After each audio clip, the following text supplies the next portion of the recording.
Thank you for joining me on this tutorial. I'm going to show you how to draw a portrait without using a reference photo. Actually, I'm cheating just a bit because I do have a drawing that's pretty much done as a basis for what I'm doing right now. So technically, I have some sort of reference, but I'm simply using it for that as a reference and not drawing another copy of it. And what I'm doing is getting the cranial structure. The head structure is basically a sphere, but from this angle, you want to draw a line that curves around the top of the sphere, but drop it down. I'm planning to draw a face that's almost a quarter or three-quarter angle. And so this will be the brow line. So from here, we have the center of the face. And the face may be just tilted up a little bit. Here's my hairline. So for my hairline, I want to get an estimate of my nose line here, how far it will extend.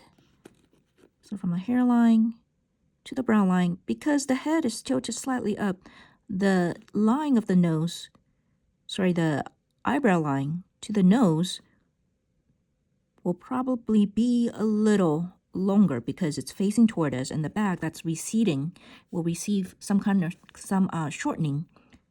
It's called foreshortening because it's going into the distance. And once again, the sides of the cranium are slightly flatter. And there's the same on the other side, but we can't see it. So I'm gonna take this in so I can find the relative positions of the ear. It's about here.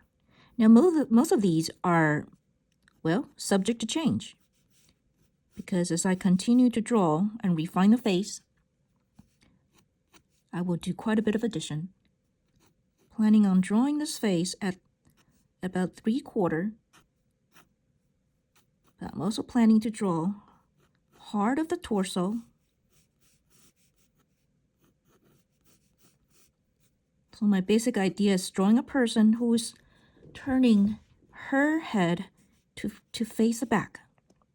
Here I have my basic structure, but now I need to fill in where the facial features are. So we need to do a little measurement.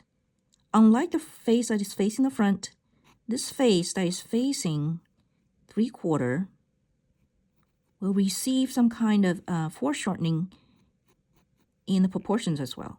Well, first of all, we should always start at the center of the face. From the face, I'm just getting some idea on where my eyebrows and my eyes are supposed to be. Getting some ideas, not quite 3/4,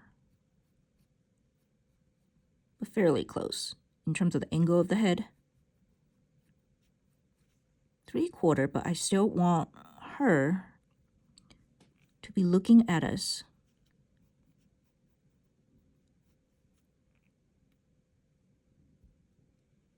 So I only got to the nose so far. I want to make sure that the nose is also slightly upward.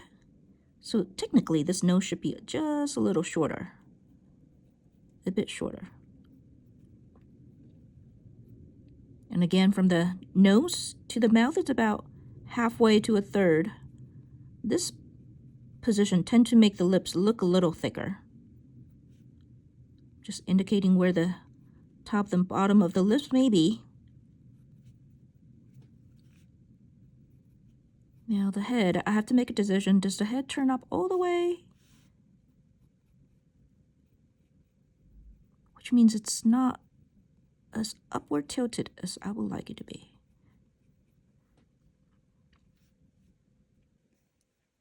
And the top of the hairline, because it's going into the distance, will be from the top to the hair. There will be a little bit less hair showing, but I want to get a sense of the hair moving, so I'm gonna make the hair rather full.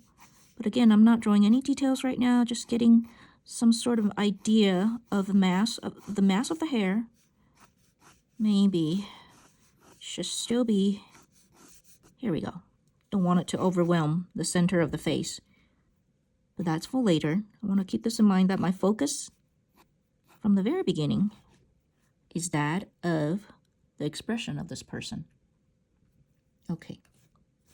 I'm going to remove quite a bit of these construction lines, but I still want to keep some of it so I can have a good idea on where I'm coming from and where I'm heading from this point.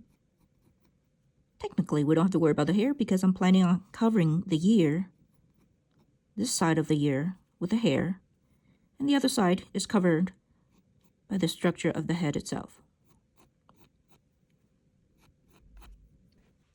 Let's see here.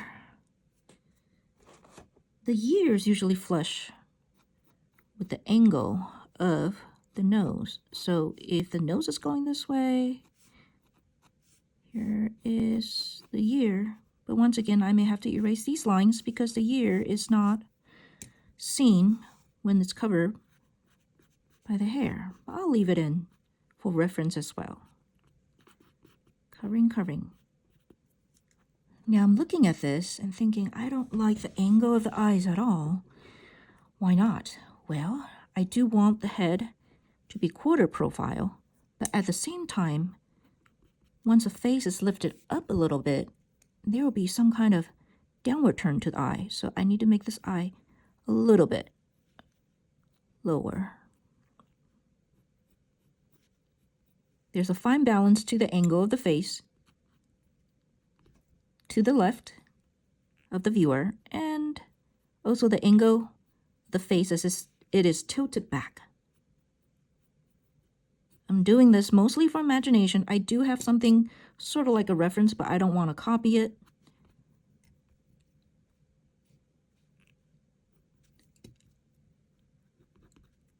I sound like a broken record, but this is a rather important point I want to stress. If you want to be better at drawing, first you do copy or attempt to create a likeness with any kind of reference photo you have. But at the same time, you don't want to be a slave to it because it can become a habit. And I know this firsthand because that's what I used to do. Okay, drawing the eyes. Again, I'm not going to be a slave to it. I want to remind myself that at this point, anything is subject to change. Getting the curve of the nose. When the head is tilted up, this section tends to be, because it's closer to the viewer, tends to be closer and seem to be bigger. The nose is definitely different from the frontal view. So the nose seems, and it is shorter at this angle.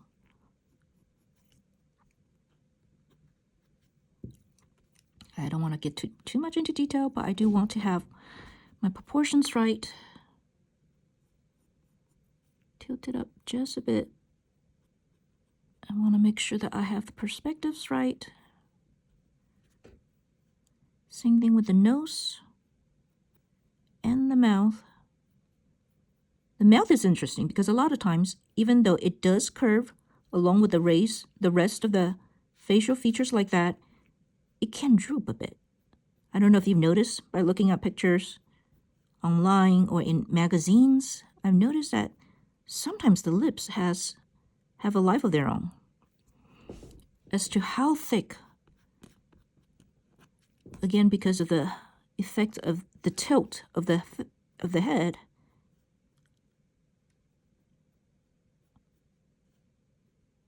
this section, the whole section seems to be foreshortened.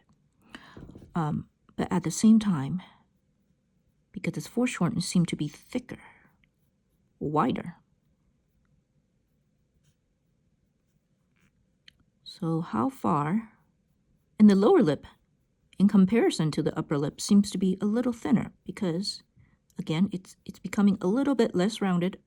Well, it's equally rounded, but a little less thick from this angle. I'm not a slave at this point. I'm looking at this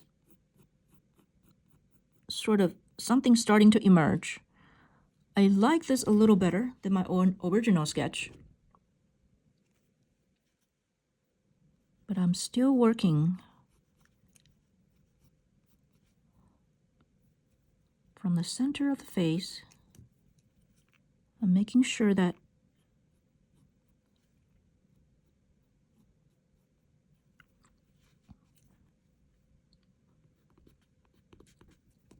even if you see the head or the face in this angle, you can sort of imagine what this person looks like when viewing the front.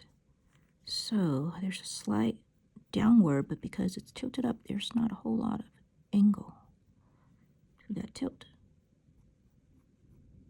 The normal distance between the eyes is about 1 eye apart, but when the head is turned this angle, this space is now narrower. And it's fine with me.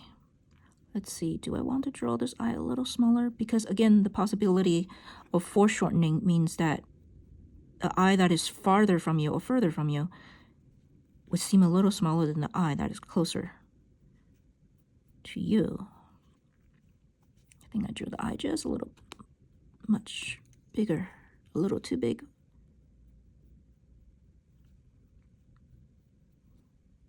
Here, I'm gonna make this a little smaller, trying to get a little bit of that sleepy eye look or a very relaxed look. This person is not exactly looking at me straight with very questioning eyes. Tear duct. Or rather, like, okay. All right. So far, so good for now. This is really the most important part of the drawing. I'm gonna go in. Now, how do I want to separate the hair? The fun part about not going with any real photo reference is you can do pretty much whatever you want. Momentary decisions, and I don't have to be afraid of making mistakes because, well, it's graphite pencil. So now I'm really gonna just remove this part. Drawing mostly from memory, but also some sort of reference to some of my past drawings. I've done very similar things before, because all the drawings I've done in the past are now informing me on my current drawing. Let's see, if the chin is going upward, there will be less pointy. And the face is going upward, the curve of the cheek tends to be a little lower, starts a little lower. So I heard an artist saying that really the half of the battle of painting, and I think this also applies to drawing, half the battle of the painting or drawing is remembering what we already know. So I'm trying to stay calm and say, okay, what do I know? I've done this before. What did I do on the last one? Okay, I want to make the hair flowy. It can fly out, but I don't want any of the lines to fly out too much away from the center, which to me is this area, the center of the expression. And there may be other parts of this drawing that I want to become a focus too, but you can have a secondary focus, but not to the point where it distracts from the real focus. Even the secondary focuses should not distract the viewer from the primary focus. Okay, I am not seeing much from my camera. I don't know where the bottom of the line is.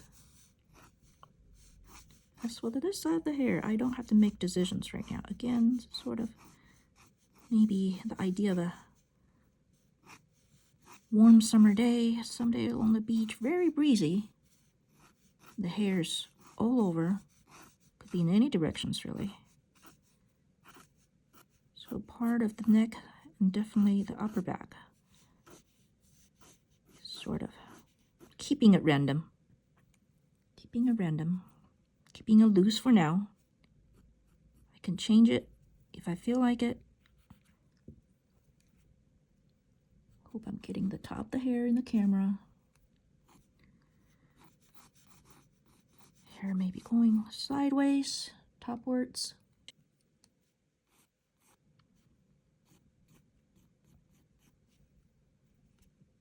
How do you draw hair that's flying away from you? Well, try to follow the direction. And it looks like I'm marking it really hard, but I may lighten some of these marks. I'm not too worried about the marks right now. They're sort of just giving me some more information that I need before I get to the part that really matters. If you're seeing this video, I probably have enhanced the contrast because graphite marks do not show very well. I'm using really a 2B graphite, but it doesn't look very dark to me. I keep using darker and darker graphite grades so that you can see better. Okay, I'm gonna leave the hairs as right now.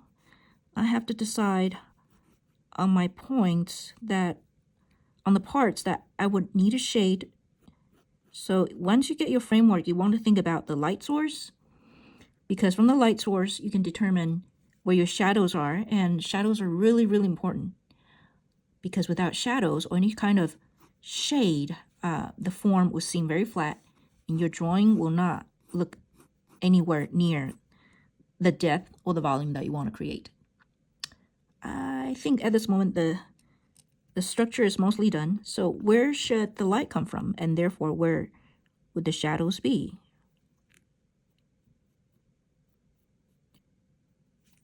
Just drawing some lines for the nose. Again, I can change them. I think this nose could be... You probably have noticed that the nose structure is completely different at this angle, and it may look even more different once I'm done with this. But it's fine. This is actually the fun part. I rarely take a picture of my drawings in the middle, but with the videotaping, I'm looking at them going, wow, actually like sometimes some of the more unfinished parts of these drawings, because I don't know, sometimes incomplete drawings look better than completely failed drawings. I think it's because they're full of potential, and the viewer can decide for themselves how they want to fill it in. Let's see, she looks almost a little too pouty for me. Could be because I'm not giving her enough distance. Those are really thick lips. Let me tone it down a little bit. Here's the field trim. Isn't it interesting with drawing just 1 small milliliter difference in space can completely change the look of some form. All right. I try not to draw a very thick outline around the lips because, well, the lips are very, very soft. They're usually softer than we think. So light source and background. Well, I'm not too worried about background. They can enhance your drawing or painting. But at this moment, so I would like to get the hair in a fairly dark color. So there'll be some sort of reflection and shine. But the sun, if it's either high noon or early afternoon, coming from really from our side, the viewer's side, going towards the face, there will be shadows. And the typical shadows that you have on the face, if the sun is coming from the top, are the shadows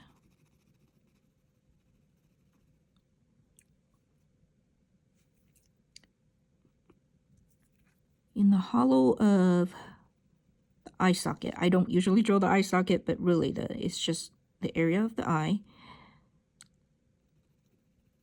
The nose, really. The parts are turned away from the sun. The lips, there will be some kind of cast shadow here. Upper lip, beneath the upper lip, and also around. If you have been watching my videos, I started to talk about the form and cast shadows in my previous videos. So the chin part nothing's really blocking the light from the chin. So the kind of shadow that you see are probably just the surface, the contour, the plane of the chin moving downwards and away from the direction of the sun, so that it would receive some shadow. But underneath the chin, usually there's some shadow because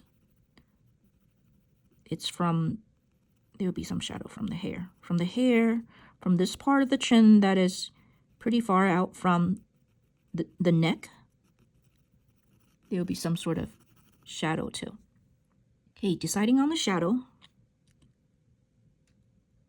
But at the same time, I'm trying to make sure that I leave some brights. Okay, where is my pencil? It covers up to here. So I want to start with the darkest parts. Usually that means the hair. On this side, the head itself is covering, or is casting, basically blocking the light from the side of the hair. It's flowing rather freely, but because it's free, I don't want to block it completely, because you want to get a sense of how loose it is. But I can block in a few sections for now. So she's not going to be a blonde. She's going to be medium or dark brunette. Blonde hair is a, if you're trying to draw blonde hair, it's a whole other can of worms. I find it easier when I'm doing the initial sketches or just, studies like this, to keep the hair fairly light, because, keep the hair fairly dark, because it's harder to show the contrast between the skin tone, especially if your skin tone is on the lighter side, and the hair. If the hair is blonde, it can be the same value as the skin, so that's harder to distinguish even with enough shadow and shading. So my second step after establishing the source of the light, I'm gonna make sure that this forehead is not too big, because the head is tilted backwards. When the head is tilted backwards, the forehead tends to be foreshortened because it's going like this. So things that's going into the painting, into the distance in the back, tend to have foreshortening. Basically, they will look shorter than if they were just straight up front and not tilted. Okay, I'm spending a little bit too much time on this right now. I'm just gonna do a basic overall shading. I'm not too worried about the highlights right now. If you want, you can conserve some of these. Again, I think I pointed this out in my other videos, that the hair, unless you're doing a hair study, you're showing people a certain hairstyle in your drawing or portraits, that's really the center. The hair usually is not the center. It plays a pretty important role, but it's still a supporting role. And what do I do? There will be some kind of shadow here. I want to kind of keep this part tucked.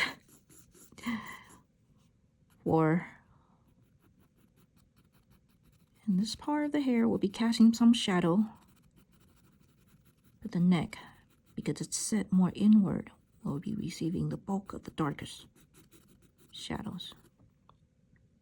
Okay, first layer of the dark shades, I can make them just a little darker. This is so that whatever I shade in later, I'm aware that they can't be any darker than the darkest areas. So that's why it's a good idea to start by filling in the darkest shadows first, or the darkest areas. Once you do that, the other parts will sort of stay in their value groups, so that if you start with the lighter areas, you tend to run into problems very quickly because you realize, oh, for example, if I were to make this, if I were to start here, then everything else that is darker will have to get darker and darker and darker. And eventually you won't have enough of the darkest pencils. Now I'm only using a 4B, but this to me, I'm not using much pressure, so it's still not at its darkest possible value for the shade. So I feel pretty safe in using this gently on the very first pass of my value shading. I think I just coined a new term, value shading. And I have to decide which side is darker. This side or this side? Possibly the farther side.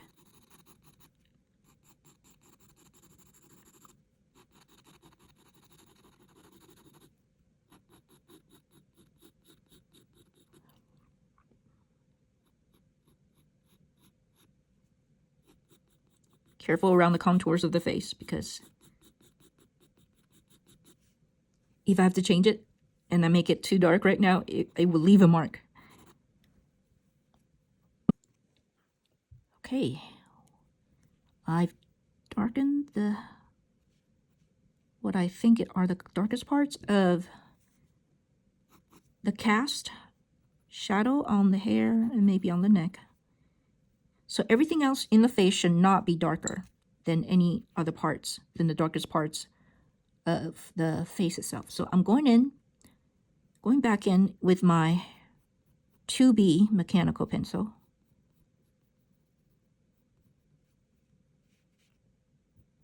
I'm not drawing too much details on my eyebrows right now. Usually I leave this to the end, but I do want to make it look like she doesn't have any eyebrows.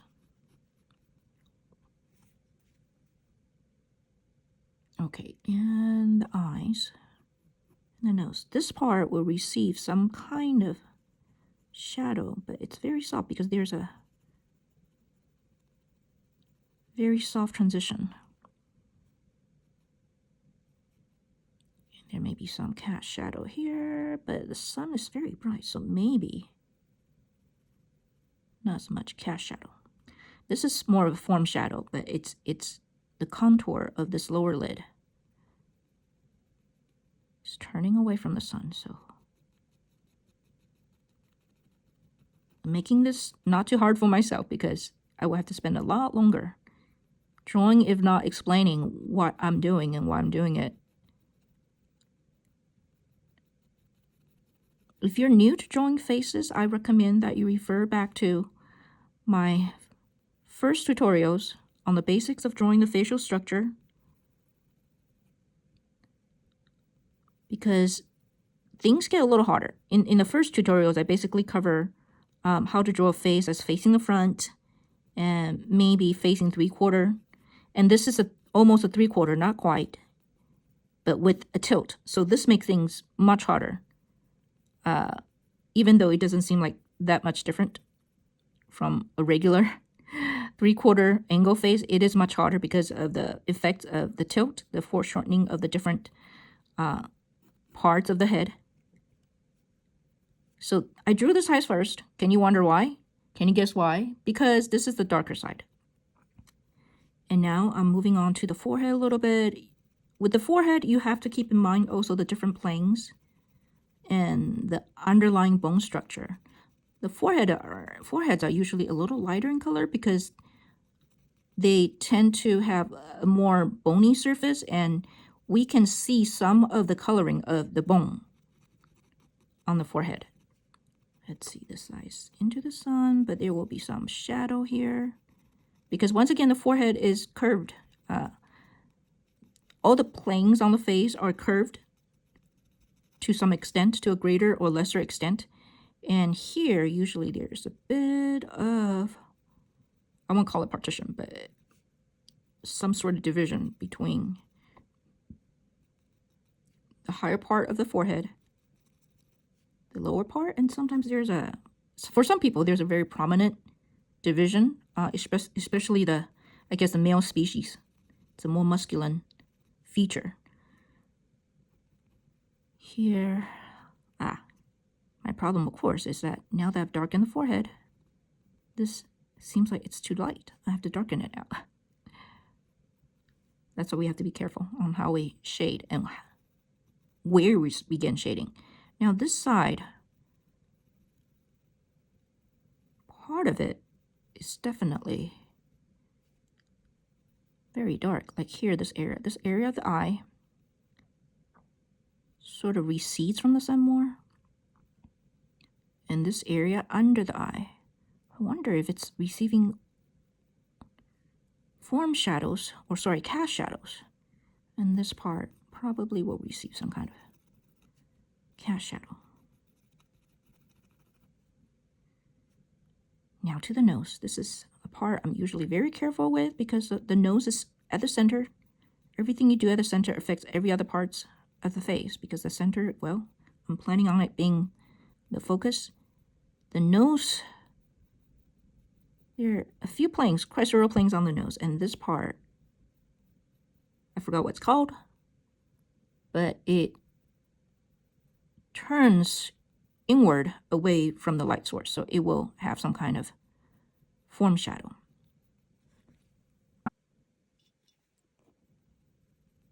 And the under part of the nose, it's tilted up. And this side, the other side, is mostly hidden. But I bet there's quite a bit of shadow on that side too. And of course, the nostril area, there's definitely, I don't want to make it like just like a straight line. You want to blend just a little bit so that it will look like a part of the nose and it doesn't stand out too much. Okay, what am I doing? Well, this part of the nose is curving.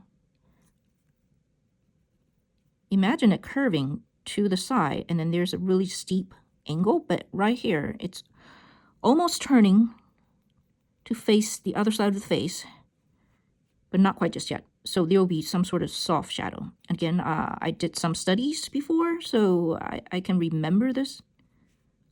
That's an advantage of having done a study before you do one that you have to show the rest of the world.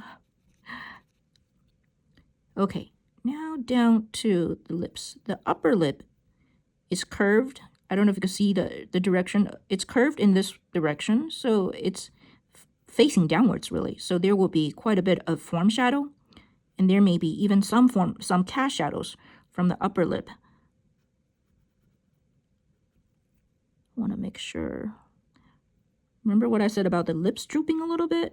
Maybe they're not drooping, it just seems like it to me. I try to be observant when I'm looking at the photos.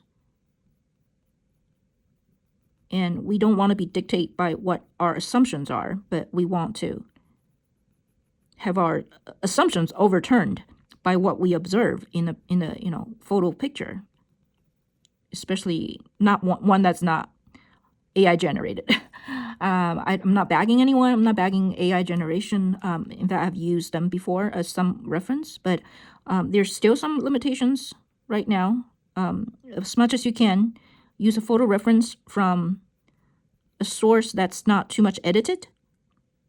That's a really good rule of thumb. Okay, this side of the lips will be much darker than the other side, but the darkest part, really the recesses of this lip.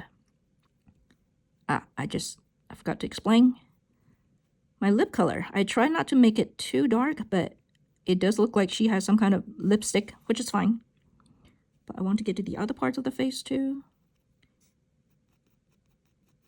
This part may have some shadow from the cheek. There's a section of the face. Here we go. I just made it so much smaller. In the upper side, we should not forget about it. There is a place where the upper lip, really the whole mouth, curls. And want to make sure that we give it a sense of form by the shading. I know this part that faces the side, the part of the jaw that faces the side. At the very lower part, there is the section where it turns. So this part, in addition to the cast shadows by the hair, will look fairly dark.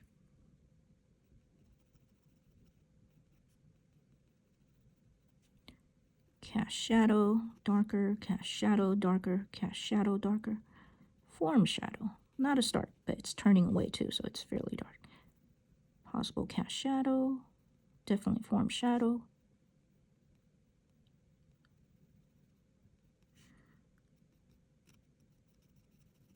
Oops, I better erase that. Okay, I really want to start at the middle of the face again, but I want to make sure also that I'm giving other areas a little bit of consideration, even though they're not the main points. So the darkest areas,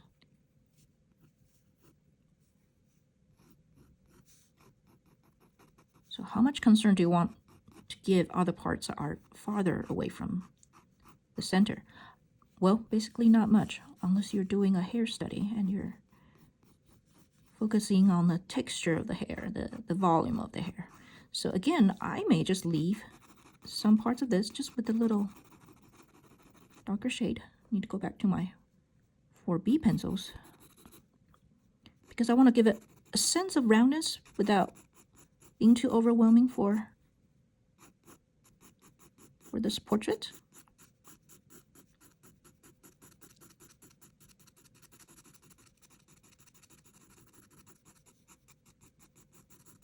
Notice that the outer edges of the hairline,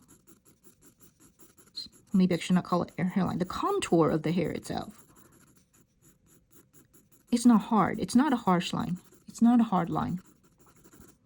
It's rather soft, and I want to keep it soft. Anytime you have a hard line, the viewer's eyes are drawn to it. Here, a little bit towards the center, I could have a more distinct line.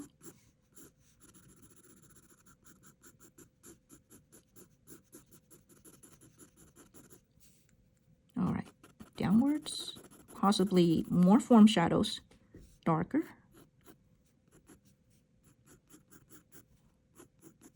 Going in with a little bit more pressure from my wrist, from my fingers.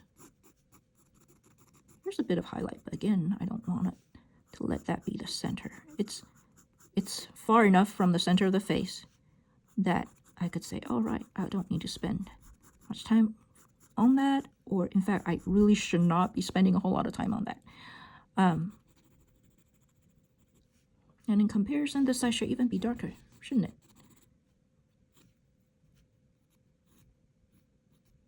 Again,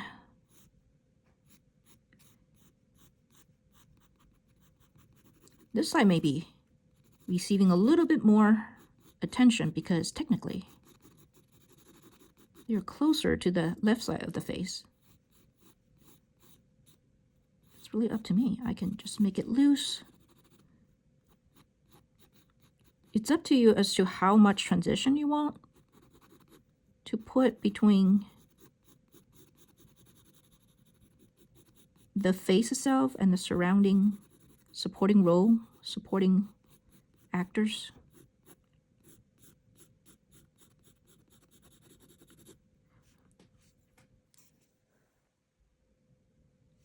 I think I'm satisfied with the hair. Don't want to do too much right now. I want to go back to the center of the face.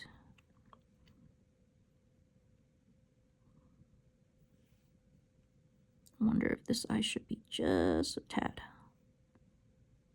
lower too. I know it looks I'm just drawing a straight line, but I'm not. I'm using quite a few short strokes. Straight lines are great at the beginning or construction stages, but they become very boring once you're at the refining stages. And that's where we are right now. We're refining. I want to consider the lower eyelid here. And also the area of the lower eyelid. So this part really should be pretty dark, but at the same time, not as dark as the hair.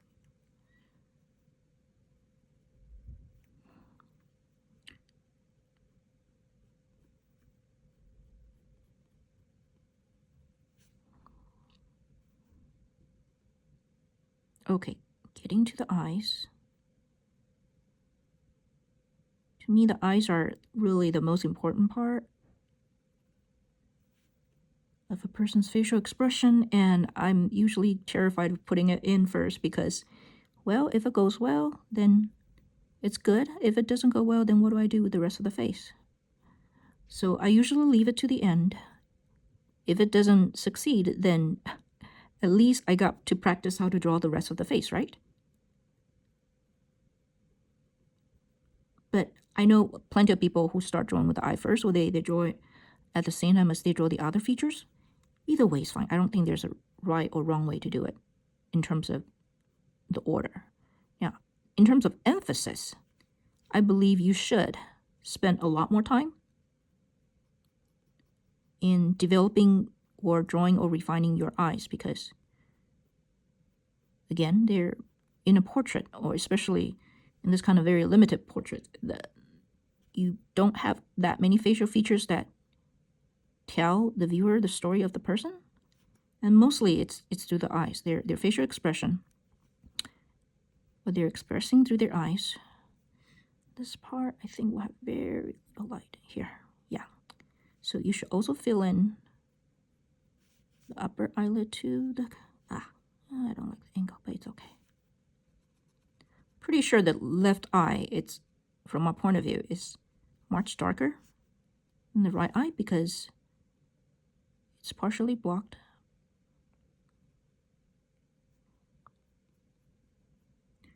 And this side too, I'm gonna make the upper lid a little darker. You probably notice there's a sort of like a space between the bottom of the eyes and the lower lid. That is because that's the part of the skin that sort of turns upward, and in this light condition, they tend to get, they don't get as much shadow. Back to my safer 2B pencil. Because I'm mostly done with the eye, I've yet to decide what to do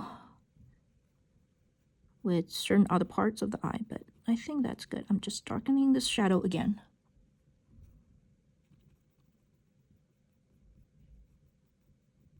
This part of the eye. Now this part, there's sort of a bump in the eye. It's round. And it tends to reflect the light too. So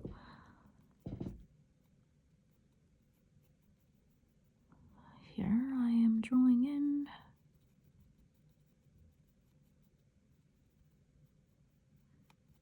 There, the shadow.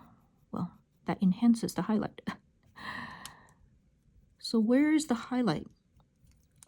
Usually it's above the two areas, two planes of the nose that it's around here. That meets.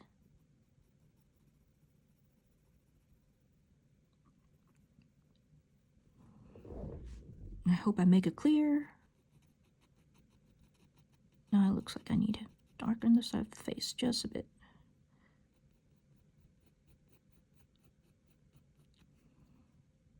Okay. I'm okay with the nose for now. Just want to make sure that the cast shadows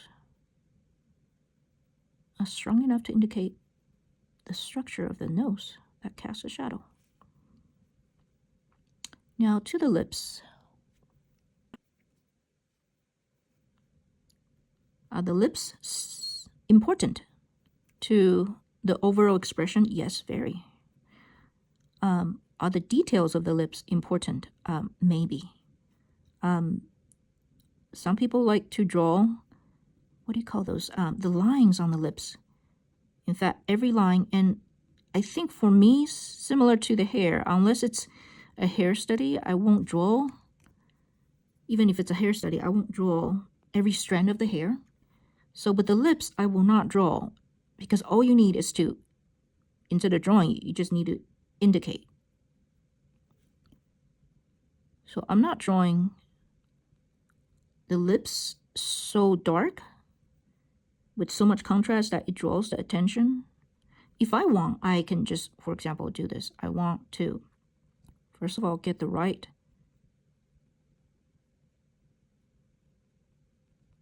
get the right value contrast to make it look round. Look like it's a rounded lip instead of a flat on paper kind of shape. So that's where these highlights could come in very, very handy. The highlights on the lips may not be as bright as the brightest part, so a lot of times I cut it. The lips themselves do have different planes, so this plane should be much darker. Which also means, unfortunately, she looks like she has quite a bit of lipstick on her now. That's fine. I'm softening the shadow underneath the lower lip because there is a transition between the underside of the lower lip and the chin.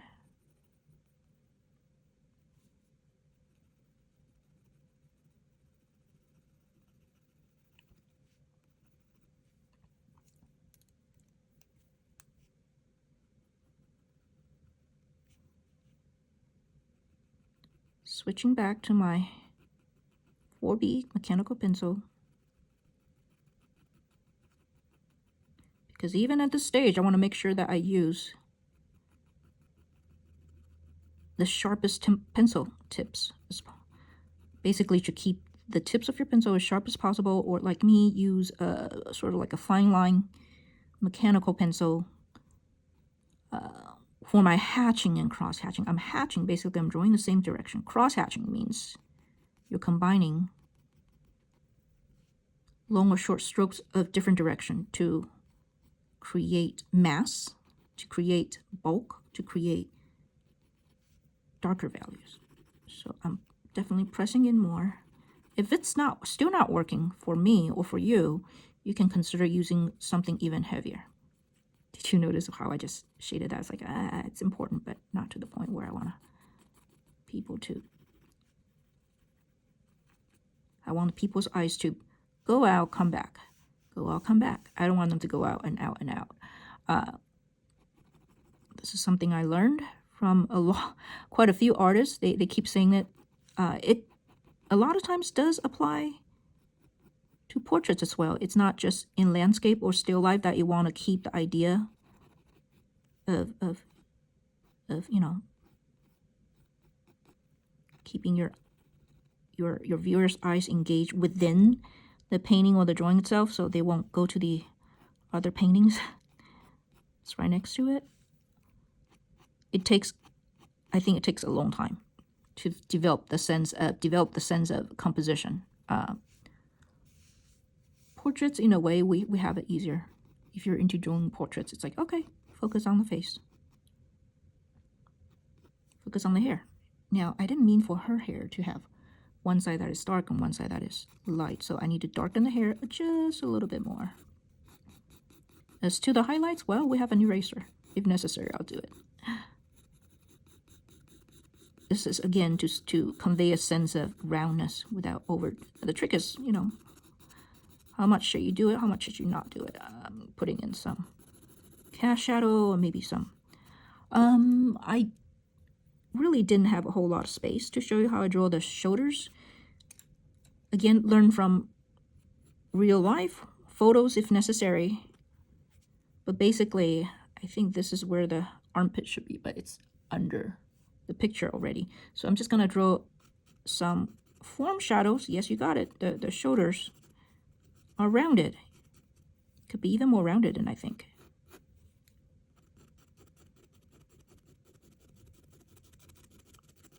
And you don't have to draw a lot because this is, again, at the edge of the drawing. My drawing usually tends to look a little messy at this stage because I still have some of these lines that I put down all over. All right, at the final stretches of this portrait drawing or drawing of the face, I'm refining some points, but I'm pretty much, you can call it done at this stage. I really am heavy-handed when I draw or even paint. So that means I would like there to be quite a bit of contrast between the darkest darks. And not only that, just overall in a piece of artwork, you really should consider using the widest range of values possibly can. So I'm now using a 6B graphite pencil, which to me is more acceptable in terms of the darkest darks. If I don't use it, I often have to enhance my video. But I think that's just the nature of graphite too. Graphite has a way of reflecting the light. So even the darkest darks can turn out very reflective, kind of glossy looking. Oops, should have been more careful there, but it's okay, it's in the shade. If you're wondering about the eyelashes, it's really not necessary. I think if you were just to indicate maybe a few strokes, that's it, that's all you need. How many eyelashes do you need to draw? Not many. But go back and maybe darken. I would consider this part of the eyebrow to be darker.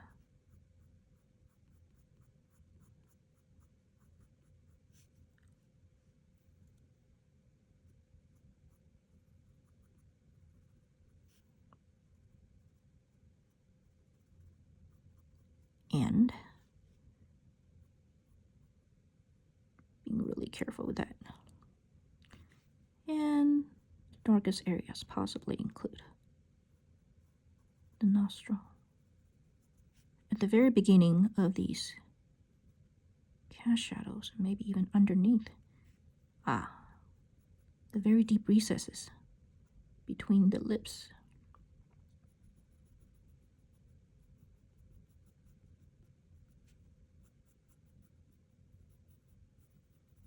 And of course, right here. So even amongst the hair, you want to think about, okay, where do I want my viewer to pay their attention to? Well, I guess the parts that's closest to the center of your focus, basically, perhaps the eyes. And out here, not so much. Make it vague, make it unclear. De-emphasize. Here, maybe a little more contrast. Out here, less contrast, but you can still, use enough value to indicate some kind of form. But yep, it's a little rough. Actually, it's not bad looking. Can be a little rough on the edges. If there's anything that overtakes that, they're all going the same direction, I'm just going to break some of this. I want to create a little bit more variety. Maybe some hairs going this way, but enough of it's going the other way so that it's not taking your viewers' eyes outside. And that seems good enough. I can go in and darken some of these.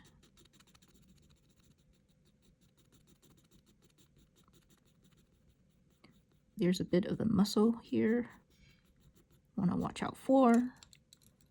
Again, my 6B is the one that hopefully will give more contrast to the areas that I want to emphasize.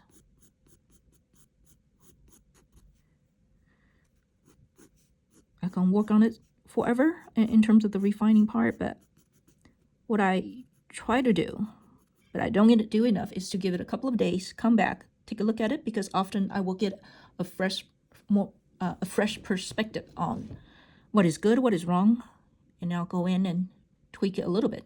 But thank you so much for your support.